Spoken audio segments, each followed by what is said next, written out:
Banyak pertanyaan seputar burung Yorkshire. Kenapa burung Yorkshire itu lebih gampang mati? Nah, nanti akan kita bahas secara detail yang pernah saya alami.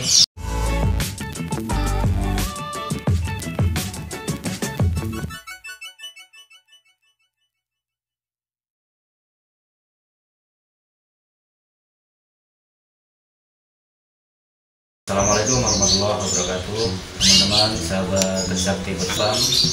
Hari ini saya akan mencoba memberikan sedikit ilmu yang pernah saya pelajari seputar burung Yorkshire yang dulu saya sempat banyak stok di Trisakti Bird.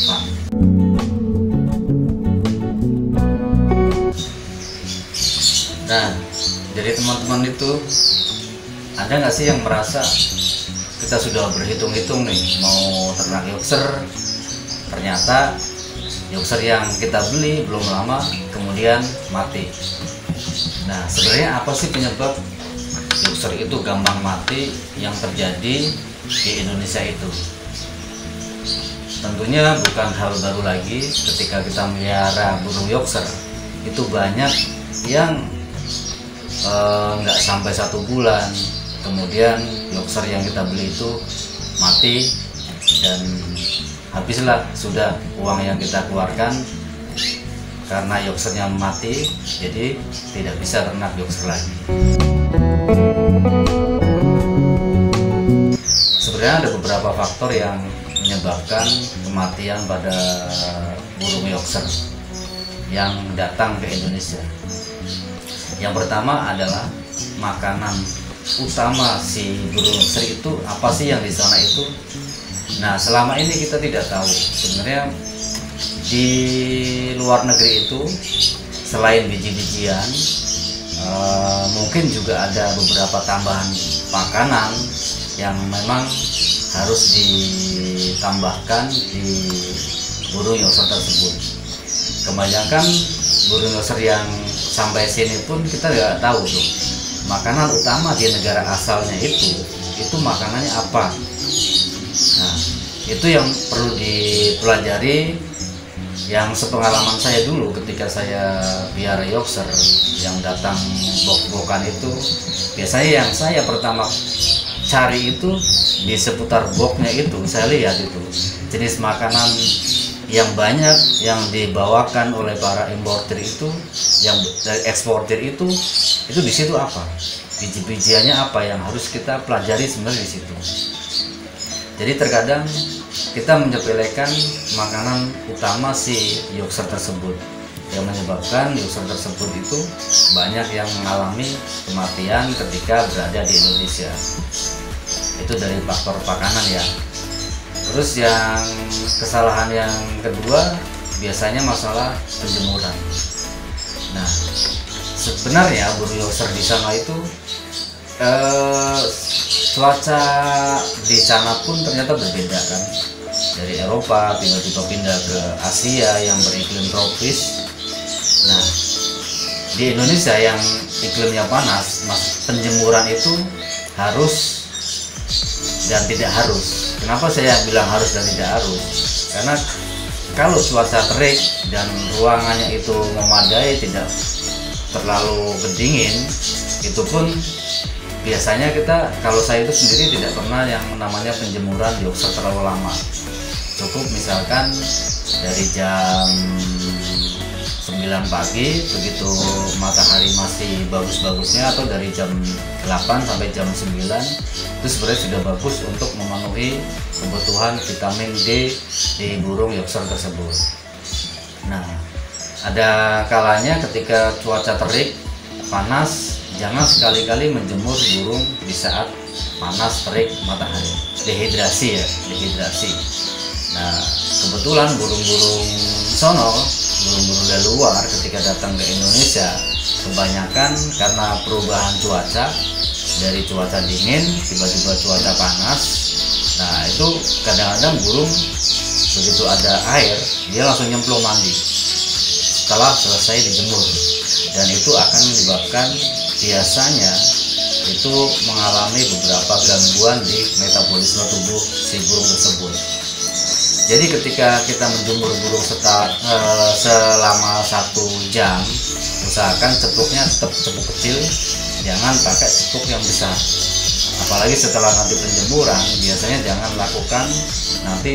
jangan menyediakan bak untuk mandi, karena perubahan dari panas ke dingin dari penjemuran, ketika burung itu biasanya suka mandi, setelah dijemur biasanya si Yorkshire itu suka mandi, dan itu menyebabkan sistem metabolisme tubuhnya biasanya akan berubah drastis, dan itu akan menyebabkan biasanya terjadi stroke pada burung, biasanya kejang-kejang, kemudian tidak lama akan mati.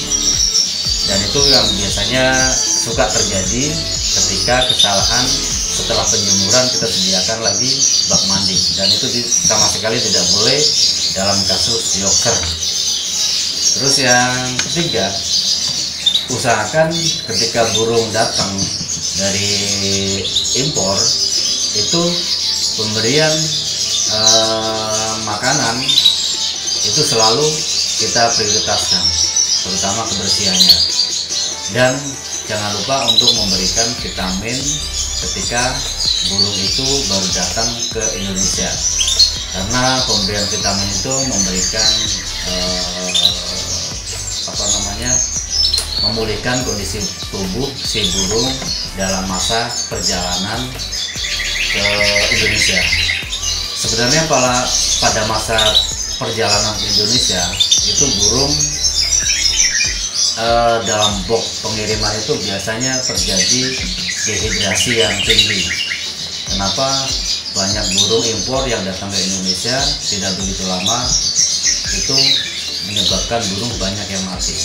Yaitu penyebabnya biasanya di box pengiriman, dan itu terjadi dehidrasi. Terus yang bahasanya keempat yaitu masalah lampu dalam kandang. Biasanya dalam masa transisi masuk burung impor ke Indonesia itu pasti mengalami cuaca yang berbeda atau malam dan siang harinya yang berbeda.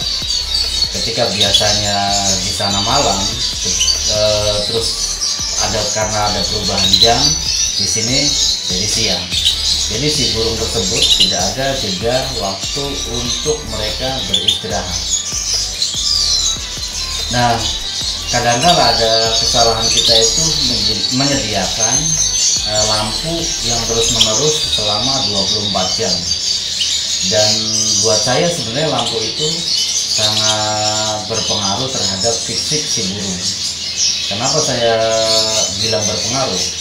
Karena ketika si burung dalam waktu yang harusnya istirahat, karena ada lampu yang kita terapkan tiap 24 jam, jadi kondisi burung tidak bisa tidur secara tuntas atau secara full istirahat.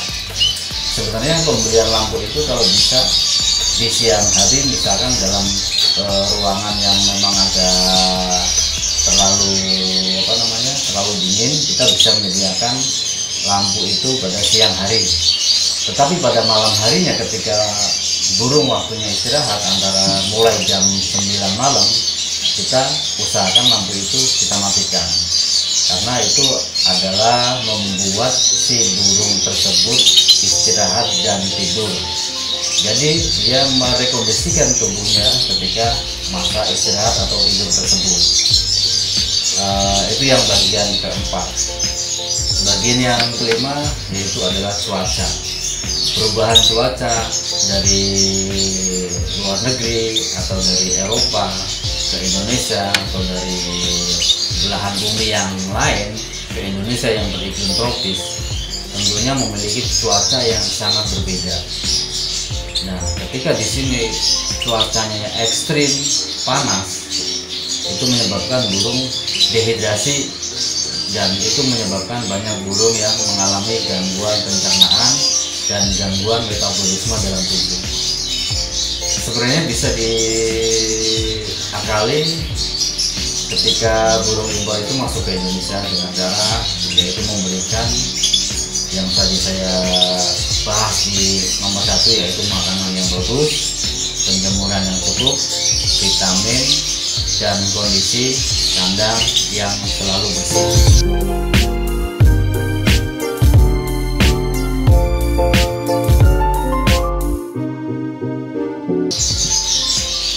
Nah, ketika semua dalam lima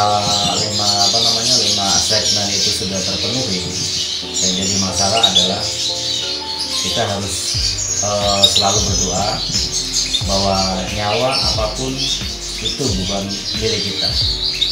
Sehebat apapun kita, ilmunya seluas apapun, ketika kita berhadapan dengan makhluk yang hidup, artinya kita harus menyerahkan semuanya kepada yang mempunyai nyawa, yaitu Allah Subhanahu wa Ta'ala.